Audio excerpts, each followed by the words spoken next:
దోమల బెడద నుంచి ఉపశమనం కోసం వెలిగించిన ఓ మస్కిటో కాయిల్ నుండి వెలువడిన పొగ ఓ ప్రాణాన్ని బలి తీసుకుంది. మస్కిటో కాయిల్ నుంచి చెలరేగిన మంటల వల్ల కూకట్పల్లిలో ఓ యువకుడు మృతి చెందాడు. ఈ సంఘటన ఆలస్యంగా వెలుగులోకి వచ్చింది. ఏపీ బాపట్లకు చెందిన విమలా కుమారి కూకట్పల్లి రహాబిలేషన్ హోమ్లో ఫిజియోథెరపిస్ట్గా పనిచేస్తోంది. తన తల్లిదండ్రులతో కలిసి అక్కడే స్టాఫ్ నర్స్గా నివసిస్తోంది.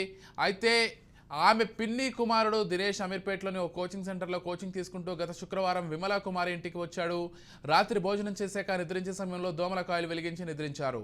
అర్ధరాత్రి ఇల్లు మొత్తం పొగలు వ్యాపించడం, మంటలు చెలరేగడంతో నిద్రలేచిన వారు చుట్టుపక్కల వారి సాయంతో బయటకు వచ్చారు.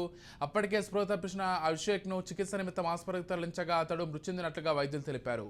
విమల తల్లి దీనమ్మకు సైతం మంటలు అంటుకుని గాయాలు అవడంతో ఆసుపత్రిలో చికిత్స అందిస్తున్నారు. విమల కుమారి ఫిర్యాదు మేరకు పోలీసులు కేసు నమోదు చేసుకుని దర్యాప్తు చేపట్టారు.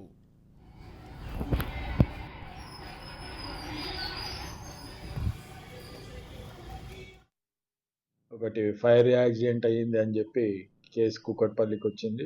ఇమ్మీడియట్గా ఇన్స్పెక్టరు, ఎస్ఐస్ మేము వెళ్ళి చూడగా అది శివానంద రిహాబిలేషన్ సెంటరు లిప్రెసీ వాళ్ళకి చెందింది.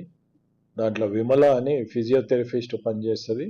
అతని తమ్ముడు Abhishek, age 27 years, Bapatla village, higher study కోసము హైదరాబాద్ వచ్చాడు.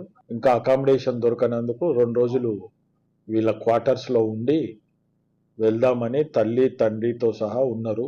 అర్ధరాత్రి అనుకోకుండా సడన్గా ఫైర్ ఇన్సిడెంట్ అయింది.